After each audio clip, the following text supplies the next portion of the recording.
नमस्कार, स्वागत है आप सभी का जनसत्य न्यूज पर। मैं हूं आपके साथ अनु सिंह। चीन मामले को लेकर कांग्रेस अध्यक्ष सोनिया गांधी से लेकर राहुल गांधी तक लगातार मोदी सरकार को घेरने में जुटे हैं, लेकिन कांग्रेस को चीन के मुद्दे पर विपक्षी दलों के साथ साथ सहयोगियों का भी साथ नहीं मिल रहा। एनसीपी प्रमुख शरद पवार से लेकर बसपा सुप्रीमो मायावती तक चीन मामले पर सरकार के साथ खड़े नजर आ रहे हैं, जिससे कांग्रेस अलग थलग पड़ गई है। लद्दाख में भारत और चीन सेना के बीच हुई झड़प में 20 जवानों की शहादत को लेकर कांग्रेस ने मोदी सरकार के खिलाफ मोर्चा खोला है।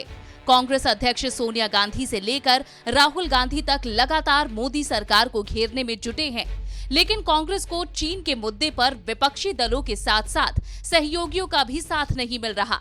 एनसीपी प्रमुख शरद पवार से लेकर बसपा प्रमुख मायावती तक चीन मामले पर सरकार के साथ खड़े नजर आ रहे हैं। इस तरह से मोदी सरकार को घेरने की रणनीति में कांग्रेस अकेली पड़ गई है। दरअसल प्रधानमंत्री नरेंद्र मोदी ने चीन विवाद को लेकर सर्वदलीय बैठक के बाद कहा था कि न तो किसी ने हमारी सीमा में प्रवेश किया और न ही किसी भी पोस्ट पर कब्जा किया गया। मोदी के इस बयान पर कांग्रेस ने सवाल उठाते हुए कहा था, तो फिर 20 जवान कैसे शहीद हुए? कांग्रेस अध्यक्ष सोनिया गांधी से लेकर राहुल गांधी तक ने पीएम के इस बयान पर आक्रामक रुख अख्तियार किया हुआ है। शहीद हुए 20 भारतीय जवानों के सम्मान में शुक्रवार को शहीदों को सलाम दिवस भी मनाया गया था। कांग्रेस अध्यक्ष सोनिया गांधी ने कहा था कि सीमा पर संकट के समय सरकार अपनी जिम्मेदारी से पीछे नहीं हट सकती। साथ ही प्रधानमंत्री नरेंद्र मोदी को बताना चाहिए कि क्या वे इस विषय पर देश को विश्वास में लेंगे। साथ ही कांग्रेस के पूर्व अध्यक्ष राहुल गांधी ने कहा था कि प्रधानमंत्री नरेंद्र मोदी इस बारे में सच बोलें और चीन से अपनी जमीन वापस लेने के लिए कार्रवाई करें, तो पूरा देश उनके साथ खड़ा होगा। इसके अलावा भी कांग्रेस लगातार मोदी सरकार के खिलाफ मोर्चा खोले हुए है। इस बीच बसपा प्रमुख मायावती ने सोमवार को कहा कि चीन के मुद्दे पर इस समय देश में कांग्रेस और भाजपा के बीच जो आरोप प्रत्यारोप की घिनौनी राजनीति चल रही है, वो वर्तमान में कतई उचित नहीं है। इस राजनीतिक लड़ाई का चीन को भी फायदा हो सकता है और इसका देश की जनता को नुकसान हो रहा है। देश हित के मसले पर बसपा केंद्र के साथ है, चाहे केंद्र में किसी की भी सरकार हो। वहीं मायावती ने इससे पहले सर्वदलीय बैठक में कहा था कि चीन के साथ सीमा पर हुई हिंसक झड़प पर लोगों की राय अलग अलग हो सकती है, लेकिन इस मुद्दे को पूरी तरीके से सरकार पर छोड़ देना चाहिए कि जो देश के लिए बेहतर हो वो फैसला सरकार ले, क्योंकि ये सरकार का दायित्व भी है। इस मामले पर सत्ता पक्ष और विपक्ष को भी अपनी परिपक्वता दिखानी चाहिए।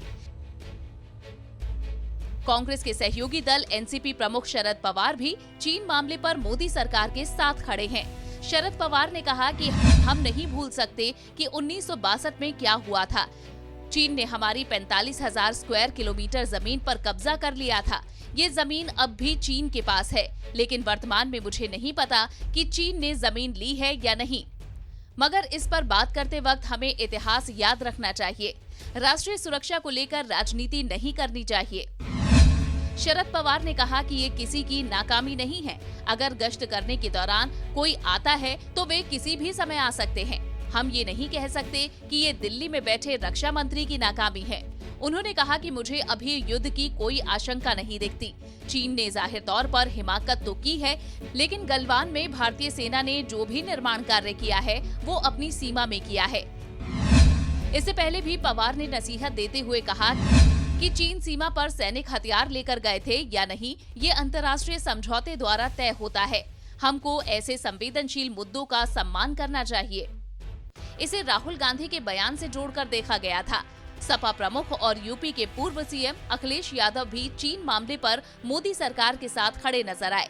सपा अध्यक्ष ने ट्वीट कर कहा कि चीन के हिंसक व्यवहार को देखते हुए भारत सरकार को सामरिक के साथ साथ आर्थिक जवाब भी देना चाहिए।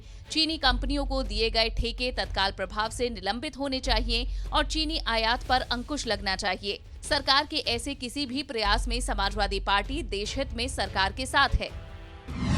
देश के अधिकतर मामलों में मोदी सरकार का विरोध करने वाली पश्चिम बंगाल की मुख्यमंत्री ममता बनर्जी भी चीन मामले पर सरकार के साथ खड़ी नजर आई। सर्वदलीय बैठक में ममता बनर्जी ने कहा कि टीएमसी संकट की इस घड़ी में देश के साथ खड़ी है। ममता ने कहा था कि चीन एक लोकतांत्रिक देश नहीं है, वो एक तानाशाह है। वो जो महसूस करता है वो कर सकता है। दूसरी ओर हमें साथ काम करना होगा। भारत जीत जाएगा, चीन हार जाएगा। उन्होंने कहा, एकता के साथ बोलिए, एकता के साथ सोचिए, एकता के साथ काम करें। हम ठोस रूप से सरकार के साथ हैं। चीन मामले को लेकर गैर कांग्रेसी मुख्यमंत्री मोदी सरकार के समर्थन में उतर आए हैं। आंध्र प्रदेश के सीएम जगन मोहन रेड्डी, तेलंगाना के मुख्यमंत्री चंद्रशेखर राव, मेघालय के मुख्यमंत्री संगमा और सिक्किम के मुख्यमंत्री प्रेम सिंह तमांग ने बयान जारी कर केंद्र और पीएम का समर्थन किया। जगन मोहन रेड्डी ने प्रधानमंत्री के बयान पर विवाद को जबरदस्ती पैदा किया गया बताया और इस तरह की मानसिकता पर चिंता प्रकट की। साथ ही कहा कि राष्ट्र इस विषय पर एकजुट है और रहना भी चाहिए। एकता में ताकत होती है, जबकि फूट से हम कमजोर होते हैं। तेलंगाना के सीएम केसीआर ने कहा था कि राजनीति में हमारे मतभेद हो सकते हैं, लेकिन हम सब देशभक्ति की डोर से एक दूसरे से बंधे हुए हैं। पीएम के जवाबों से बिल्कुल स्पष्ट हो गया है कि संप्रभुता की रक्षा के मुद्दे पर भारत का संकल्प कितना मजबूत है। साथ ही मेघालय के मुख्यमंत्री कोनराड संगमा ने भी भारत चीन विवाद पर कांग्रेस पर निशाना साधा और उनके बयानों को बेतुका करार दिया। तो कुल मिलाकर इस मसले पर कांग्रेस अलग थलग पड़ चुकी है। अब देखना होगा कि कांग्रेस का इस मुद्दे पर अगला कदम क्या होता है। Bureau report, Jansatya news. इस पेशकश में इतना ही। ये वीडियो आपको पसंद आया हो तो इसे लाइक और शेयर जरूर करें। चैनल को सब्सक्राइब करना ना भूलें। नमस्कार।